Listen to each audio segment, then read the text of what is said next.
اس کی بات پر ام جان زور زور سے رونے لگی تھی۔ آبی نے انہیں تھام کر بینچ پر بٹھایا اور دراور کو پانی لینے کے لیے بھیجا۔ نازلی کے جسم سے جان نکلنے لگی تھی۔ ہاشم کو کیسے گولیاں لگ گئیں، کس ظالم نے ان کے سب کے دلوں پر وار کیا تھا۔ وہ سوچ ہی رہی تھی کہ آخر میں ہاشم کی حالت کا سوچ کر اس کے دل میں وجود کانپنے لگا۔ نور نم آنکھوں کے ساتھ اسے تھام کر آگے بڑھی اور اسے اپنے ساتھ ایک طرف رکھے بینچ پر بٹھایا۔ نازلی نے نظر اٹھا کر سامنے دیکھا جہاں ام جان رو رہی تھی اور ان کی آنکھیں بجھ گئی تھیں۔ اولاد کے بچھڑنے کا غم کیا ہوتا ہے اور وہ ان کی جان کھائے جا رہا تھا۔ ام جان کی حالت دیکھ کر نازلی کی آنکھوں سے تیزی سے آنسو گرنے لگے۔ ہان بابا نے ان سب کو دیکھا اور ان کی فیملی بکھر رہی تھی پر وہ بے بس تھے، کسی کو حوصلہ نہیں دے پا رہے تھے۔ وہ دکھ بھری نظر سب پر ڈال کر ایک طرف ہو کر شہریار سے ساری بات پوچھنے لگے، کیا ہوا تھا؟ دراور پانی لے کر آیا تو آبی نے گلاس تھام کر ام جان کی طرف کیا پر انہوں نے ایک گھونٹ نہ بھرا۔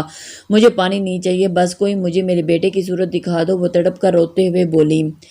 ام جان، آبی نے نم آواز میں کہہ کر انہیں اپنے ساتھ لگایا۔ دراور ام جان کی دوسری طرف سے سر جھکا کر بیٹھ گیا۔ وہ مرد تھا، اسے رونے کی اجازت نہ تھی پر وہ اپنے دل کا کیا کرتا جو اپنے لالا کی اس حالت پر تڑپ رہا تھا۔ ضبط کے باوجود اس کی آنکھوں سے آنسو گرا تھا۔ اسے دیکھتی نور نے بھی منہ پر ہاتھ رکھ کر اپنی سسکی روکی۔ اسے خود کو مضبوط کرنا ہوگا اور اسے سب کو سنبھالنا ہوگا۔ وہ سب ٹوٹ گئے تھے، وہ خود بھی ٹوٹ تو گئی تھی پر اسے اپنے پیاروں کے لیے خود کو مضبوط کرنا تھا اور اس برے وقت میں سب کو سنبھال سکے اور ان سب کا سہارا بن سکے۔ اس نے دراور سے نظر ہٹا کر سامنے بیٹھی نازلی کو دیکھا جو ہاتھوں میں چہرہ چھپائے رو رہی تھی۔ شش نازلی، رو نہیں، لالا کے لیے دعا کرو، اس نے نازلی کے کندھے پر ہاتھ رکھ کر نرمی سے کہا۔ نازلی نے ہاتھ ہٹا کر گلابی آنکھوں سے اسے دیکھا۔ میری تو ہر دھڑکن ان کے لیے دعا نکل رہی ہے نور، میری آتی جاتی سانسیں ان کی زندگی کے لیے دعائیں کر رہی ہے۔ میں تو ہمیشہ ان کی خوشی، ان کی سلامتی کی دعا مانگتی تھی، پھر کیسے وہ موت کی دہلیز پر کھڑے ہو گئے؟ انہیں کیسے کچھ ہو گیا؟ انہیں تو کچھ ہونے نہیں چاہیے تھا نور، کچھ نہیں، وہ بیچارگی سے نم آنکھوں نم آواز میں کہہ رہی تھی اور اس کا دل ہزار ٹکڑوں میں تقسیم ہو رہا تھا۔ نور اسے دکھ سے دیکھ رہی تھی اور اس کا اپنا دل خون کے آنسو رو رہا تھا۔ تم میں سے کوئی مجھے یہ کیوں نہیں کہتا کہ ہاشم ٹھیک ہو جائیں گے؟ انہیں کچھ نہیں ہوگا، وہ ٹوٹے لہجے میں پوچھ رہی تھی۔ نور نے اس کی نم آنکھوں میں دیکھا، وہ لڑکی اس کی لالا کی جان تھی اور آج وہ زاروں زار رو رہی تھی اور اس کے آنسو نہ برداشت کرنے والا اس کا بھائی بے خبر تھا۔ نور نے اس کے دروازے کو دیکھا جس کے پیچھے مضبوط اس کا بھائی زندگی اور موت کی جنگ لڑ رہا تھا، جانے جیت کس کی ہونے والی تھی۔ ICU کے دروازے کو دیکھ کر نہ چاہتے ہوئے بھی نور کی آنکھوں سے آنسو بہنے لگے تھے۔ نازلی اب بھی ٹوٹے ہوئے انداز میں اسے دیکھ رہی تھی۔ نور نے نظر پھیر کر نیلی آنکھوں میں دیکھا، لالا کو کچھ نہیں ہوگا، وہ زندہ ہیں تمہارے لیے اور ہم سب کے لیے۔ اس نے نازلی کا کانپتے ہاتھوں سے تھامے، اور تم اٹک رہی ہو، تمہاری آواز کانپ رہی ہے۔ نازلی نے خوف سے اسے دیکھا، اسے ڈر لگ رہا تھا کہ نور اپنے لفظ کیسے پر یقین نہیں ہے، وہ بے یقین ہے اور کہیں ہاشم کو کچھ نہ ہو جائے۔ کیا واقعی ہاشم کو کچھ ہو جائے گا؟ کیا واقعی وہ انہیں چھوڑ کر چلا جائے گا؟ مجھے بہت ڈر لگ رہا ہے، نور کا جواب نہ پا کر نازلی نے رندی آواز میں کہا۔ نور نے پلک جھپک کر آنسوؤں کو روکا اور پھر آگے ہو کر نازلی کو گلے لگایا۔ میرے اتنے بہادر لالا کی بیوی ہو کر ڈر رہی ہو تم نازلی، یہ کوئی اچھی بات نہیں ہے۔ نور کی نم آواز کے ساتھ مسکرائی تھی، اس مسکراہٹ میں درد کرب تھا۔ میں تمہارے لالا کی طرح بہادر نہیں ہوں نور، میں ڈرپوک ہوں، انہیں کھونے سے ڈرتی ہوں، میں نہیں بن سکتی بہادر۔ تم پلیز اپنے لالا سے کہو کہ وہ ایسا نہ کریں، وہ میرے ساتھ ایسا نہ کرے ورنہ میں مر جاؤں گی، وہ روتے ہوئے کہہ رہی تھی۔ نور کا دل مٹھی میں بھینچا، اس نے نازلی کو خود سے الگ کر کے آنسو صاف کیے۔ لالا کو ہم سب سے بہت محبت ہے، وہ ہمیں چھوڑ کر نہیں جائیں گے۔ اور نور کی بات ابھی منہ میں ہی تھی کہ ICU کا دروازہ کھلا اور ایک ڈاکٹر باہر نکلا۔ شہریار، ہان بابا اور دراور جلدی سے ڈاکٹر کی طرف۔ وہ کیسا ہے؟ ہان بابا نے لرزتی آواز میں پوچھا۔ ہم نے دونوں گولیاں نکال دی ہیں پر سینے پر گولی لگنے کی وجہ سے ان کی حالت بہت کرٹیکل ہے، اگر کل تک وہ ہوش میں نہ آئے تو ان کا بچنا مشکل ہے، آپ لوگ ان کے لیے دعا کریں۔ ڈاکٹر ان کے سر پر دھماکہ کر کے خود آگے بڑھ گیا تھا، وہ سب پتھر کے ہو کر رہ گئے تھے۔ وہ ایک شخص ان سب سے جڑا تھا اور اس کی تکلیف اپنے اندر محسوس کر رہے تھے۔ وہ کیوں انہیں امتحان میں ڈال رہا تھا؟ انہیں معلوم ہونا چاہیے کہ اس کے بغیر وہ سب بھی کچھ نہیں ہے۔ وہ سب بت بنے کھڑے تھے۔ تبھی اڑی رنگت کے ساتھ اسپی وہاں آیا اور اس کی حالت بھی ان سب سے کم نہ تھی۔ اس نے آ کر ہان بابا کے کندھے پر ہاتھ رکھا۔ کیسا ہے ہاشم؟ اس کی آواز میں انجانا سا ڈر تھا اور اس کی حالت ٹھیک نہیں ہے، سینے میں گولی لگی ہے، اس کی زندگی کے لیے سب دعا کرو۔ ہان بابا نے پتھرائی آنکھوں سے اسے دیکھا۔ اسپی کا دل اچھل کر حلق میں آ گیا، ایسا کیسے ہو سکتا ہے؟ کیسے اس کا یار اس حال میں پہنچ گیا؟ اس کا دوست تو بہت بہادر تھا، وہ کیسے موت کے منہ میں چلا گیا؟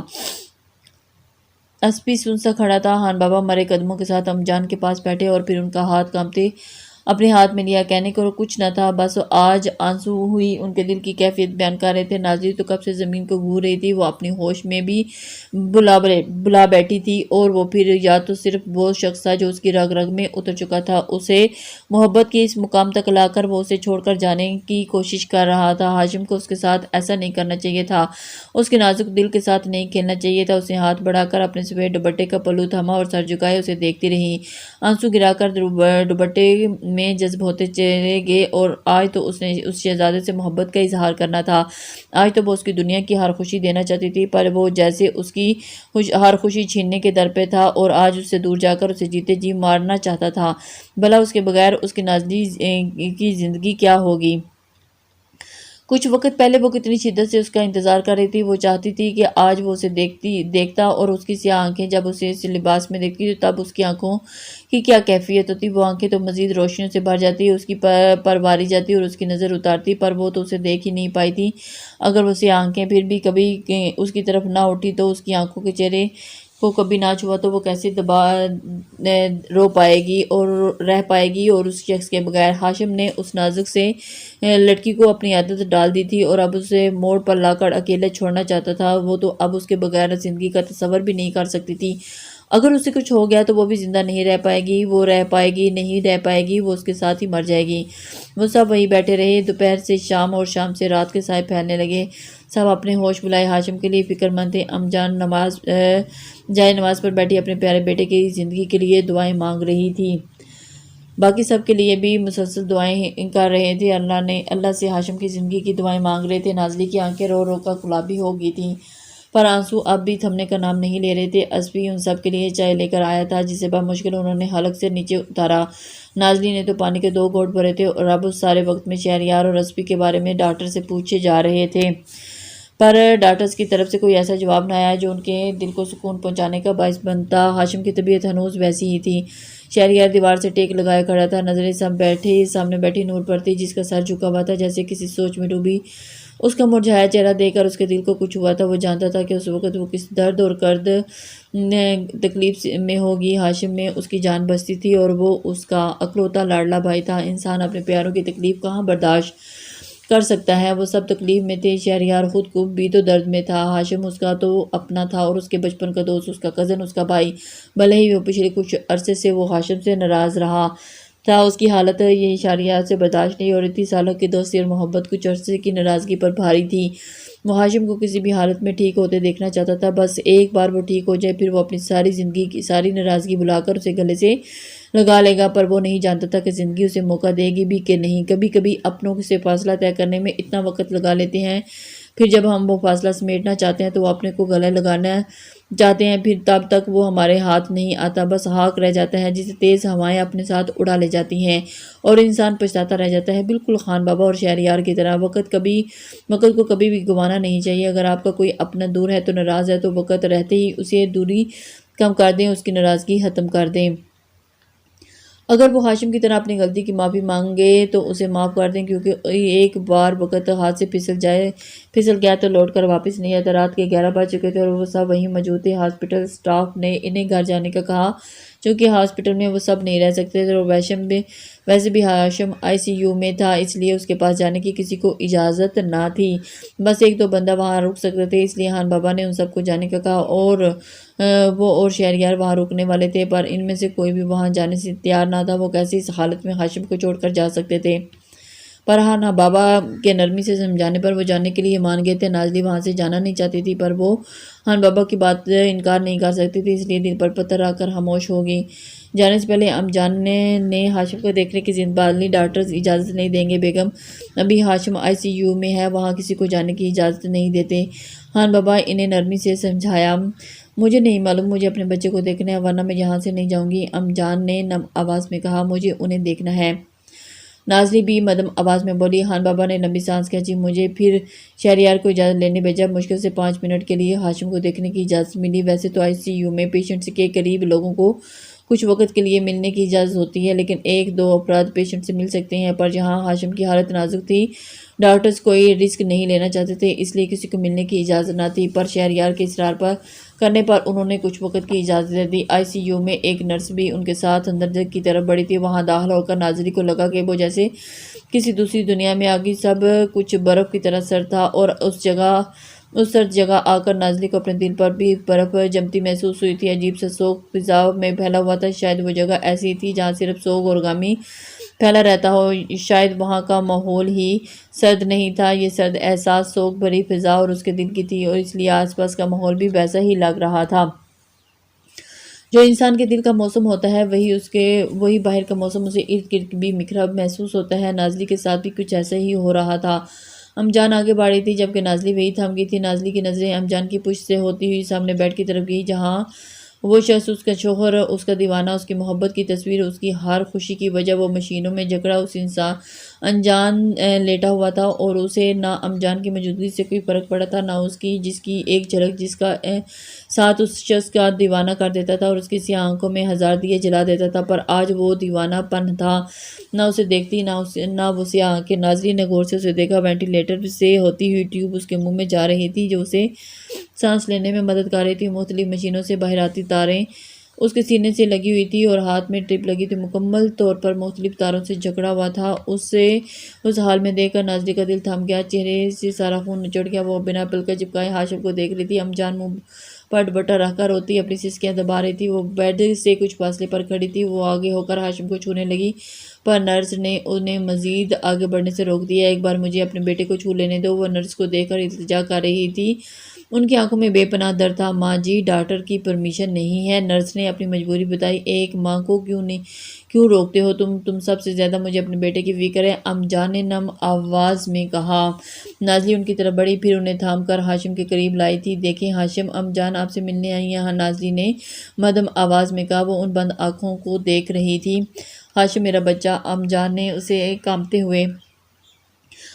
ہوئے ہاتھ بڑھا کر آہستہ سے اپنی انگلیوں کی پوروں سے ہاشم کے چہرے کو چھوا تھا اور برف کی طرح ٹھنڈا ہو رہا تھا۔ امجان کا سینہ سینے سے باہر آنے لگا تھا اور وہ پھر ایک دم سے امجان کا سینہ پر دکھتی آنکھوں سے آنسو گرنے لگے تھے۔ وہ مزید ہاشم کو اس حالت میں نہیں دیکھ سکتی تھی، اس لیے پھر آہستہ سے ہاتھ بڑھا کر بیڈ پر رکھے ہاشم کے ہاتھ کو چھوا اور پھر اسے محسوس کر جیسے نازلی کے اندر زندگی کی دوڑنے لگی تھی۔ دل پر جمی برف محسوس جیسے آہستہ آہستہ پگھل رہی تھی۔ مس، آپ باہر چلی جائیں، ڈاکٹر نے زیادہ وقت رکنے کی پرمیشن نہیں دی۔ نرس نے اسے دیکھ کر نازلی کی سر اسپات میں ہلا کر ہاتھ پیچھے کیا اور ایک حسرت بھری نظر ہاشم کے وجیح چہرے پر ڈالی اور پھر پلٹ کر وہاں سے باہر نکل گئی۔ کچھ دیر کے بعد وہ سب ٹوٹے بکھرے ہاسپٹل سے باہر نکلے تھے۔ کار آگے بڑھ رہی تھی۔ واپسی کا سفر ایسا تھا کہ جیسے سب تپتے صحرا میں ننگے پاؤں چل رہے ہوں، جیسے ہواؤں کا شور ان کے حواس پر منجمد کر دیا ہو۔ نازلی کھڑکی سے باہر بھاگتے مناظر کو دیکھ رہی تھی۔ ان آنکھوں میں جیسے مرچی بھری تھی، آنسو بہتے چلے جا رہے تھے۔ اسے اپنی تمام باتیں یاد آنے لگی جو اس نے ہاشم سے کہی تھی۔ اس کا دل درد سے پھٹ رہا تھا اور یہ سب برداشت نہیں کر پا رہی تھی، اور یہ سب اس کی وجہ سے ہوا تھا، اور اس نے نہیں تو دعا کی تھی کہ وہ شخص اس سے ہمیشہ کے لیے دور ہو جائے اور اس کی نظروں سے سامنے کبھی نہ آئے۔ تو اس کب ایسا ہو رہا تھا نا؟ تم کیوں رو رہی ہو؟ اداس کیوں؟ دماغ میں طنزیہ ہنس کر کہا۔ اور پھر وہ تو پہلے کی بات تھی، اب تو وہ میرے سب کچھ ہیں اور میں اسے خود سے دور جاتے نہیں دیکھ سکتی تھی۔ مجھے واپس چاہیے، میں ہمیشہ ان کے ساتھ رہنا چاہتی ہوں۔ اس کے دل نے رو کر فریاد کی تھی۔ بات کسی بھی وقت کی ہو، ایک بار لکھی جا چکی ہو تو پھر پوری زندگی پھر پوری ہو کر رہتی ہے۔ یہ بات بھی پوری ہو گئی تو وہ اب کبھی لوٹ کر نہ آیا تو وہ مر گیا تو پھر دماغ اسے ڈرا رہا تھا۔ اللہ کے واسطے ایسا مت کہو۔ نازلی کا دل تڑپ اٹھا۔ وہ ایک دم اونچی آواز میں رونے لگی۔ اس کے ساتھ بیٹھی نور نے اسے اپنے ساتھ لگایا۔ میں انہیں کھونا نہیں چاہتی، میں مر جاؤں گی نور، وہ ان کے بغیر زندگی کا تصور بھی نہیں کر سکتی۔ وہ ہچکی بھر کر روئی اور وہ رو رہی تھی اور اس کے ساتھ باقی سب کو بھی رلا رہی تھی۔ امجان اور ساتھ آگے بیٹھی تھی جبکہ وہ تینوں پیچھے بیٹھی تھی اور سب کے دل دنیا پر حشر برپا کر رہے تھے۔ نازلی اس قدر تڑپ کر رونے پر امجان ایک دم رونے لگی۔ ڈرائیونگ کرتے ڈرائیور کے ہاتھ کانپ رہے تھے اور ابھی کھڑکی سے باہر دیکھتی اپنے آنسو چھپانے کی کوشش کر رہی تھی، جبکہ نور اور نازلی اسے ساتھ لگائے رو رہی تھی۔ کچھ گھنٹے کے پہلے وہ تمام چہرے مسکرا رہے تھے اور خوشی سے چمک رہے تھے۔ مسکراہٹ کی جگہ آنسوؤں نے لے لی تھی، خوشی کی جگہ دکھ نے سب کو اپنے حصار میں لے لیا تھا۔ کتنا تکلیف دہ ہوتا ہے یہ احساس کہ کوئی آپ کا اپنا آپ سے اتنی دور چلا جائے اور اتنے درد میں ہو کہ وہ زندگی اور موت کے درمیان میں کھڑا ہو، یا تو وہ موت کو ہرا کر زندگی کی طرف لوٹ آئے گا یا پھر موت اسے ہمیشہ کے لیے اپنے آغوش میں لے لے گی۔ وہ یہ سب خالی ہاتھ رہ جائیں گے۔ مثال آتش ہے یہ روغے محبت، روشن تو خوب کرتی ہے مگر جلا جلا کر۔ وہ سب خان ولا پہنچ چکے تھے۔ آبی ام جان کو لے کر کمرے کی طرف بڑھی تھی اور ان کی طبیعت خراب ہو رہی تھی۔ دراور خاموشی سے ٹیرس پر چلا گیا جبکہ نور اور نازلی وہیں حال میں کھڑی تھیں جہاں وہ ٹوکریاں ابھی میز پر رکھی تھی۔ رنگ برنگی چوڑیاں نازلی کا منہ چڑھا رہی تھی اور اسے ان سب سے وحشت ہونے لگی تھی، اور وہاں اپنے کمرے کی طرف بڑھ گئی۔ نور نے اداسی سے اس کی پشت کو دیکھا۔ وہ کتنی خوش تھی۔ آج نازلی اور ہاشم کی زندگی میں سب کچھ ٹھیک ہو جائے گا، پر انسان جیسا سوچتا ہے ویسا کچھ نہیں ہوتا۔ ضروری تو نہیں کہ ویسا ہی ہو۔ نور نے لمبی سانس کھینچی، تبھی اپنے پیچھے اپنے قدموں کی چاپ سنائی دی۔ اس نے پلٹ کر دیکھا تو امجد بابا تھے۔ ہاشم صاحب کیسے ہیں؟ انہوں نے آہستہ آواز میں پوچھا۔ لہجے میں دکھ صاف ظاہر تھا۔ وہ ٹھیک نہیں ہے امجد بابا، آپ ان کے لیے دعا کریں کہ میرا لالا بچ جائیں۔ نور نے بتاتے ہوئے ایک دم رو پڑی تھی۔ امجد بابا کی آنکھیں بھی نم ہوئی تھیں۔ ہاشم ان کے لیے بیٹے کی طرح تھے۔ یہ ہاشم کی حالت کا سن کر انہیں بھی بہت دکھ ہوا تھا۔ وہ ٹھیک ہو جائیں گے بیٹا، آپ سب حوصلہ کریں، انہوں نے نور کا سر تھپک کر کہا اور پلٹ کر چلے گئے۔ انہیں باقی سب نوکروں کو بھی ہاشم کا بتانا تھا۔ وہ سب سے دوپہر سے پریشان تھے، انہیں ہاشم کی سلامتی کے لیے دعا کرنی تھی۔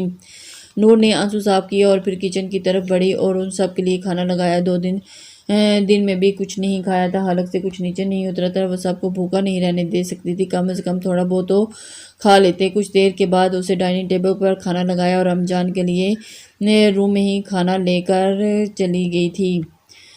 وہ کمرے میں آئی اور پھر آبی بیڈ پر ام جان کے ساتھ بیٹھی تھی اور ان کا سر دبا رہی تھی، اور جیسے ہی ام جان لیٹی تھی اور ان کی آنکھیں بند تھی، آبی نے انہیں دیکھا اور پھر یہ کھانا اسے ٹرے پر رکھے۔ ٹیبل پر ام جان کو ان کی آنکھیں ابھی بھی آنکھ لگی تھی، اور یہ اٹھ گئی تو میں انہیں کھانا کھلا دوں گی، تم بھی آ کر کھا لو۔ نور نے اسے دیکھا اور پھر میرا دل نہیں کر رہا، وہ اس نے چہرہ پھیر کر اپنی نم آنکھیں چھپانی چاہیے۔